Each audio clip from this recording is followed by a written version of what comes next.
Next, we're gonna have a little presentation and talk about a workshop regarding baking and making food, cooking, and that sort of thing, and how that will help us as a community to be able to, get together and encourages teamwork and things like that. So I welcome up to the stage Miss Ann Dawes. Give her a round of applause for Miss Ann. Well, it's a great honor to be here and helping the youth.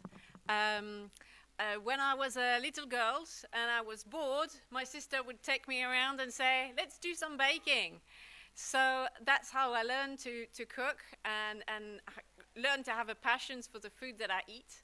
And that's some things that I want to infuse to the youth, because I know it's easy now. It's in the culture. Everybody does it. They all go to McDonald's, and they all go to the nearest place to go and buy their foods. But actually, they can learn how to cook it themselves.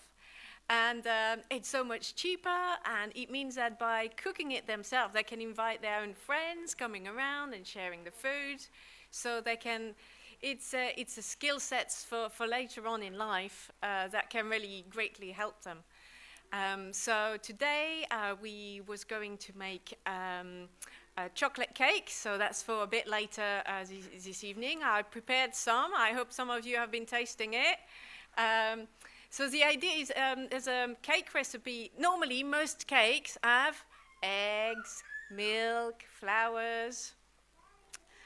So that's the traditional things, but we are growing in a society that have various different allergies. Some have allergy to eggs, some have allergy to dairy products, some have allergy to flowers. This cake have flowers, so it's not a wheat one, but he doesn't have any eggs and he doesn't have any dairy products. No milk or butter have been made in the cakes. And so it's something to show to the children that when you know how to bake and learn how to apply recipes, it's quite simple. Lots of people tell me, "I can't bake." And I'm like, "Can you read?"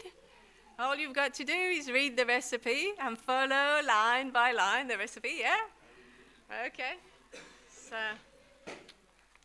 this is a chocolate cake, yeah? And where I got that recipe from actually was from my sister-in-law. I went and did some teaching in Zambia. And out there in Africa, it's quite hard to get by to find eggs to bake a cake.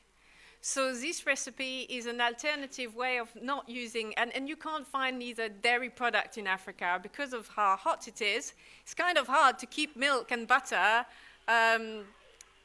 fresh when you don't have electricity or a fridge. So it's using oil, flours, and to replace the yeasting agent and the fluffiness that the eggs create into a cake. He has 2 tablespoons of vinegar with 1.5 teaspoons of baking soda and 1 teaspoon of salt. And that's a chemical reaction that makes the cake as lovely as all the other chocolate cakes, basically. So that's something that I'd like to pass on to the youth, that there is plenty of different recipes, because we all grow in a society that next week you might find that your friend is allergic to eggs or to peanuts. So it's learning how to actually bake it rather than buying it from the shop and find out that actually in the ingredient was missing the ingredient that made the person ill. So that's something. And then there's also something that youth really likes is waffles. So we've got a workshop upstairs to learn how to make waffles. And so yeah, that's what I wanted to do today. I also bought some games for them to learn how to play some board games. There's a lot of knowledge and you can learn from learning all the various rules of a game and learning the geography of places. So yeah, that's why I came to teach them today. Destiny is coming. But yeah, I really loved what's been said so far about the youth. All right, Destiny, it's your turn. Thank you, thank you. Round of applause to Anne, guys. Yeah, man.